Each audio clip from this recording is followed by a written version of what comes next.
Hello, everyone. Welcome to some stops along the way, the Christmas week edition.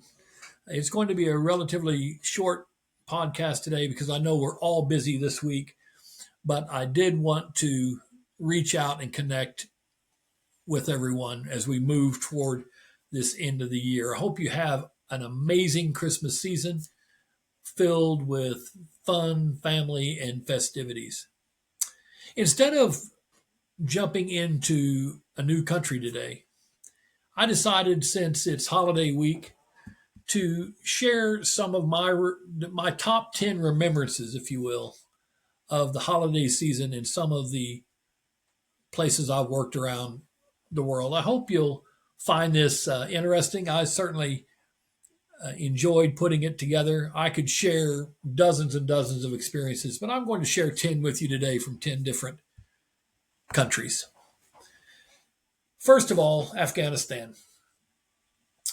My first year there, I was desperate to get home for Christmas. And this is when I learned something about Afghanistan, and that is that if you want to go anywhere, especially in the wintertime, you had better have a plan and you better have more than one airline ticket. So I had received good advice from some people I had met there. And even though I was new to the country in 2003, I went to the airport with two tickets in my pocket, one for Afghan Ariana Airlines and one for uh, an airline called Comair, and was able to get out and get home for Christmas and decompress. And I was so stressed when I got home that, quite frankly, I spent that entire Christmas holiday really talking myself into going back. But I did, and I'm glad I did because that turned into a multi-year odyssey in Afghanistan that resulted in some of the greatest experience of my career. But a lot of holiday experiences in Afghanistan. Um, a couple of years later, just before Christmas in 2005, I was homesick and really looking forward to Christmas, and it was snowing every day.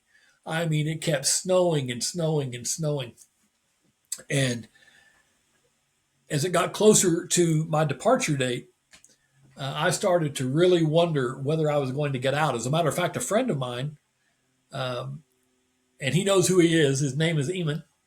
Um, his flight was canceled 4 days in a row because of the snow, and he was not a happy person at that point in time because he was not only leaving for Christmas, as I recall, he was leaving for good, and so he was not happy being stuck in Afghanistan because of the snow. But again, because I had a couple of airline tickets in my pocket and a little bit of a break in the weather, I was able to get out on time to make it home for Christmas. Another year in Afghanistan before I left for Christmas break, I we just had a big snowfall, and I walked in the office and told all of my team to stop working. And all of my Afghan staff looked at me like, "Why?" I said, "Follow me." And we went outside and built snowmen, had a snowball fight, had an afternoon of joy and laughter in a place that was really short on joy and laughter. Just before Christmas that same year, before I left for home, I traveled to one of the military bases uh, nearby to Kabul, and I stood with American servicemen and women as they sang Christmas carols. I also went to the U.S. Embassy Christmas party where we sang Christmas carols and reminisced about home. You know, I remember standing there with the military men and women, especially thinking, that in a few days I was going to depart and go home for Christmas. Most of them were not. And I really got a glimpse as to why members of the military have such strong camaraderie, because they were going to spend Christmas there together, away from their families, doing the work that they had been asked to do for people who very much needed their assistance. Those holiday times in Afghanistan were astounding. I came so far in almost 4 years from that first Christmas when I didn't even know if I wanted to go back to that last holiday period when I left Afghanistan in 2007, not realizing that I would not see another holiday season in Afghanistan. I departed in July of that year for good. I'm glad I didn't know, actually, because I think that it would have clouded that Christmas. And that was a very joyous Christmas in 2007 that I enjoyed at home before going back and finishing my work in the fascinating country of Afghanistan. The second holiday memory I want to share with you is from Cyprus. I worked around the world for almost 25 years, but I only actually spent one Christmas day in that entire period away from home. And that was my first year in Cyprus. I arrived in Cyprus in September of 2007. And because of the work that we had to do, I felt like that it was not the right thing to immediately then leave and go home for Christmas. And so Debbie went home to visit our families. I stayed behind and spent Christmas in Cyprus on my own. Or I thought it was going to be on my own, except that a good friend of mine and I had dinner on Christmas Eve in the old city of Nicosia on the Greek, in the Republic of Cyprus on the Greek side. And the next day, I celebrated with some very good friends an amazing Christmas lunch that took away some of the sting of not being home for Christmas. But even so, I made the decision right then that I would never miss another Christmas day at home, because you just can't get that back. And it's something that I always looked forward to and valued throughout the year.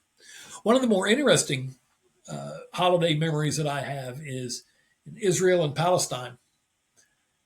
Just before Christmas, a stakeholder that we had in Bethlehem, he was the head of the Bethlehem Chamber of Commerce, asked me to come for the tree lighting in Manger Square. Now think about it. The chance to go to the tree lighting in Manger Square in Bethlehem. For those who haven't been there, Manger Square is directly opposite of the Church of the Nativity, which is the assumed site of the birth of Christ. It was a church that was built by the Crusaders, and in the basement of that church is, as legend has it, the foundation stone of that manger where Christ was born. So they erect a huge Christmas tree in Manger Square, and the head of the Chamber of Commerce asked me to come for the lighting. Unfortunately, it was a very challenging period between the Israelis and the Palestinians at that time, and security wouldn't allow me to go. And that's one of the big regrets that I have in my career, is that I was not able to go and join my friend and the thousands of people from around the world who were going to witness that tree lighting in Manger Square. Instead, I walked through the old city of Jerusalem almost all that day, had lunch there, even into the evening. And as it got dark and in the cold, I walked through the old city of Jerusalem to take my mind off the fact that I wasn't in Bethlehem, for one, but also to just remind myself of the great sacrifice that Christ made in coming as in human form as a baby, living for 33 years and dying on a cross for us so that we could have eternal life. It was an amazing time, even if I didn't make it to Bethlehem. A fourth remembrance at Christmas was United Arab Emirates in Dubai. I just flown from Afghanistan home for Christmas. Flew from Kabul to Dubai, which was one of the major routes home. And on the plane with me were about a dozen Bosnian deminers who were just finishing their tour in Afghanistan, demining the country. These were guys that demined with dogs, so they were dog handlers. The dogs would find the mines, and they would defuse the mines, and they were very good at it because they'd had a lot of practice in Bosnia and Herzegovina. But these guys were paid a lot of money, a lot of it, and they turned a lot of it into cash. Their pockets were full of cash. They had been drinking on the way to the airport, so they were quite happy as the flight took off. And when I started talking to several of them, and when we got to Dubai and got into Terminal 1, a huge duty-free shop there, I have never seen anyone go through a duty-free shop like those deminers did. Literally, they were spending money right and left. One of them asked me about a watch in the case. He said, "Is that watch expensive?" I said, "Yeah, that's a very expensive watch." And he motioned the lady over and said, "I want it. Give it to me." They were buying everything in sight. And I guess I got the Christmas spirit by watching them because I bought Debbie a beautiful bracelet on that day for Christmas that she still wears now. Another great memory of Christmas time was in 2018 when Debbie and I took our good friends from Tennessee to visit the Christmas markets in Europe, which had been so meaningful to us, and we were so thrilled to share the European Christmas experience with them. We went to Austria, Slovakia, the Czech Republic, and we started that trip at the Christmas markets in Vienna, Austria, which there are larger Christmas markets in Europe, but there's something about Vienna. Vienna is one of the great cities in the world, as far as I'm concerned. Debbie and I both love it, and we walked through every neighborhood had a Christmas market, and then there was a huge Christmas market in front of City Hall in Vienna that where we celebrated. The weather was cold. There was a little bit of snow in the air. We were drinking mulled wine. It was an amazing experience. And then we went on a very rainy day to Bratislava, Slovakia, the capital of the country of Slovakia, to their Christmas market. Hey, it was a Monday, so Bratislava Castle was closed, unfortunately, but even in the rain, we had an amazing time. And because of a strike, our train was well delayed getting back to Vienna. So after a couple of false starts and getting on wrong trains, we were able to get back to Vienna, which is very close, actually. It's an hour and a half.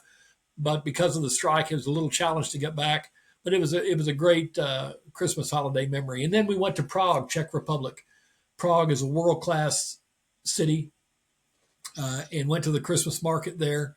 And that just made that Christmas season so fantastic. Every time we look at the mugs where we drank cider or mulled wine that we brought back with us, it brings back beautiful memories of the time with our friends at those lovely European Christmas markets. We went to the one in Salzburg, Austria as well. I've been back to Salzburg since then, but that Christmas market in Salzburg, the home of Sound of Music, was a sight to behold and would really put you in the Christmas spirit. Talking about Christmas markets in Europe, there's the next one I want to share with you is from Krakow, Poland.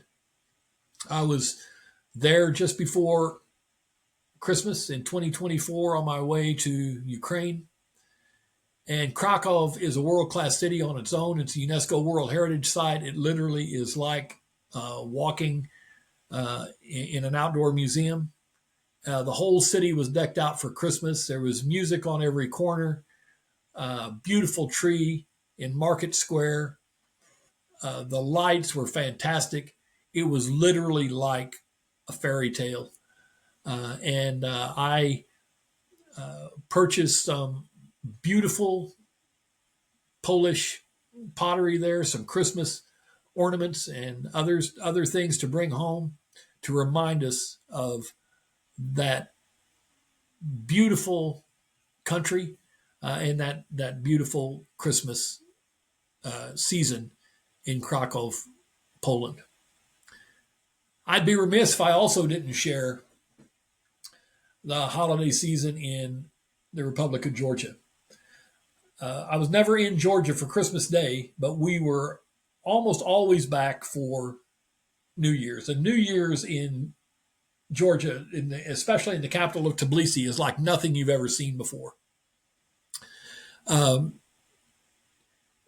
first New Year's Eve that I spent in Georgia in 2019, it was New Year's Eve 2019. I was walking back from the office. We closed a little early that day. I was walking back to our apartment, and a guy is walking towards me, and in one hand he has a sack full of wine, and and under his arm he had fireworks. And I thought to myself, that's not going to end up the way he thinks it's going to end up. What I found out that first year and enjoyed every year after that while we were in Georgia is the huge pyrotechnic, the huge fireworks show that happens on New Year's Eve in Tbilisi. We would literally stand on the balcony of our flat in Vake, in the Vake neighborhood, and watch fireworks going off all around the city, people shooting them from their balcony, from the street, fireworks everywhere. And the beautiful festive lights all over the city, down Rustaveli Avenue and in the main square in front of the Parliament building, the huge tree, and then in Freedom Square, the huge Christmas display there. The lights in Tbilisi were just so fantastic. And every Christmas season there was so special to us. And bringing in the new year there was as well. And I remember very fondly my last New Year's Eve in Tbilisi, which was December 31st of 2022, because we departed post on February 1st, 2023. And we knew that that was the end. We knew that that was the last New Year's Eve that we would likely see there. And I remember Debbie and I just standing on the balcony taking it in with a little bit of a tear in our eye, realizing that this was an experience that we were probably not going to have again. Years before that is another memory from Romania. A beautiful Christmas season then. This was in the 2002 or so time frame. And Bucharest was still pretty old school there. But we spent a beautiful New Year's Eve with our friends in one of the downtown hotels. And I remember as midnight struck, we heard fireworks going off outside. And we looked out the window, and there were policemen down below shooting fireworks. It was an amazing experience with our friends there on a snowy Christmas Eve in Bucharest, Romania. The last two I'll share are from Jordan in the United States. In Jordan, I never spent a Christmas day there, but the Christmas season leading up to it was really interesting because it's a Muslim country, and yet they would deck out the malls with Christmas decorations. And there were a lot of expatriates there that were Christians, and so we always had a beautiful Christmas season there in the Kingdom of Jordan, even though it was a Muslim country. And around Christmas, we would usually take a trip over to Petra or to some of the biblical sites, just to remind ourselves of that wonderful area of the world that we were in during that ramp up to the holiday season. And the last remembrance, number 10, that I will share with you is from the United States. And it was the last Christmas that I had with my mother, which was in 2015. She passed away in 2016. And that last Christmas, of course, I didn't know it would be her last Christmas. She was very frail then. But I somehow knew that things were changing and that her time was short. I just wish I'd known how short, because I would have stayed longer and spent more time with her. That last Christmas, I remember thinking about all the years that I'd missed of her life. I left to go to university when I was 17 years old. And other than coming back, meeting Debbie and getting married, living in Woodward, Oklahoma for three or so years after that, once we left there in the late 80s, we never came back except to visit. And so I lost a lot of years with my mother. And so that last Christmas, if I could do it all over again, I would have stayed longer and spent more time. So I hope as we move toward another Christmas this year, that you think about your loved ones, especially those that are growing older, and spend time with them. You can't get that time back. Spend the time with them. Relish every minute that you have, because you just don't know what the next year holds. I'm going to stop right there. I shared 10 Christmas memories with you from 10 different countries around the world. I hope you enjoyed it. I hope you have a great Christmas, a happy new year. I will touch base with you before the new year, just to round out season 1 of the podcast, Some Stops Along the Way. But until then, enjoy the holiday. Eat, drink, be merry, and most of all, love your family, spend some quality time with them, and get ready for what will be a fantastic 2026. See you next time on Some Stops Along the Way.